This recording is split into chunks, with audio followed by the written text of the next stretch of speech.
There was, as you know, the author of communism, Karl Marx.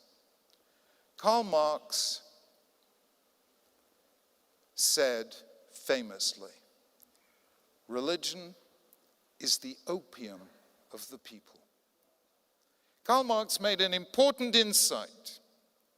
He said that the main function of religion throughout human civilization has been to anesthetize pain, to make people able to live with the suffering and the injustice of the world. Religion teaches people to accept all that suffering as the will of God. It takes cruelty, injustice, and tragedy and robes the cruelties of fate with a cloak of inevitability.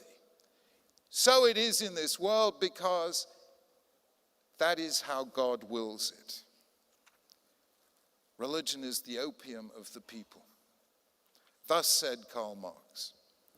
I wish I had met Karl Marx. I would have said, Karl, Reb Chaim, let's zog l'chaim together. Because the truth is, you know just enough about Judaism, even though your Zayda was a rabbi. You know just enough about Judaism to misunderstand it. What you don't know is enough to understand it. The truth is, there is one person in Tanakh who satisfies Karl Marx's description. And he is not just an ordinary person. Let us be very blunt. He is an extraordinary person. The Torah describes him in the words, Ish Tzaddik, a righteous man. This man was the only person in the whole of Tanakh called a Tzaddik.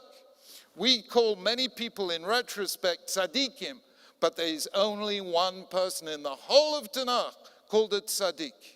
He is called Tamim Haya B'dorotav, perfect in his generations. Et Elokim, Hitalech Noach. He walked with God. Who was it? It was Noah.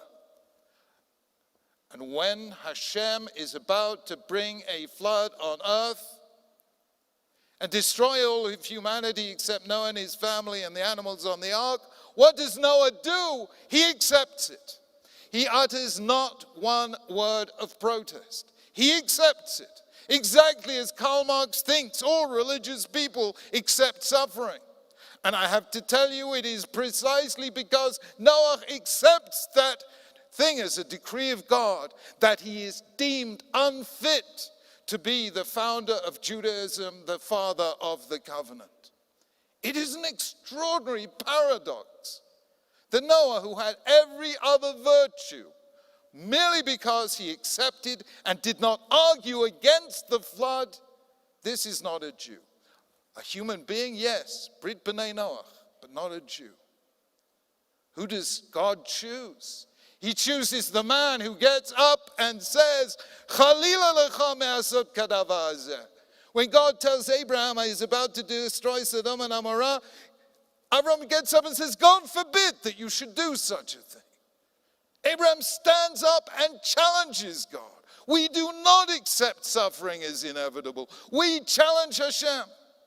Moshe Rabbeinu, when God is about quite reasonably to punish the Israelites for the sin of the golden calf, Moshe Rabbeinu says, forgive them, v'im ayin, machenina misifrecha asher katavta. Forgive them, or else blot me out of this book you have written. And that is why God chose Avram and Moshe Rabbeinu. Because they don't accept that religion is the opium of the people. Every other religion in history has been a religion of acceptance. Judaism alone is a religion of protest. And I have to tell